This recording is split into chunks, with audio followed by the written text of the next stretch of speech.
பூசணி பேய். ஒரு பசுமையான கிராமத்தில் சந்தோஷா என்று ஒரு சிறு பையன் இருந்தான்.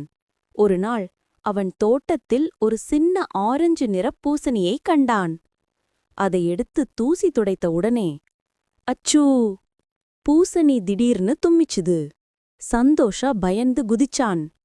பூசணி மெதுவா கண் திறந்து சொன்னது, நான் பேயில்லப்பா, நான் பூசணி ரகுலு, நண்பன் தேடுறேன். சந்தோஷா சிரிச்சான். சரி, ஆனா நீ ஒரு பூசணி, எப்படி பேசுற? ரகுலு தனது தண்டில சின்ன பட்டம் போல அசைச்சு சொன்னது, நான் மந்திர பூசணி. நான் இருந்த இடத்தில் யாரும் சோகப்படக்கூடாது, அதான் பேசுறேன். அந்த இரவு கிராமத்தில ஒரு வித்தியாசமான காற்று வீசுது. சூ சூ சூ. ரகுலு சொன்னது, இருட்டுல விளக்கு இழஞ்சுக்கும்போது நான் பெரிய மந்திர பூசணியாக மாறுவேன், பயப்படாதே. சந்தோஷா பார்த்தான். பூசணி ரகுலு பெரியதாக ஆகுது. ஆனா பயமில்ல, அது நிலவு போல ஒளி விட்டுச்சு.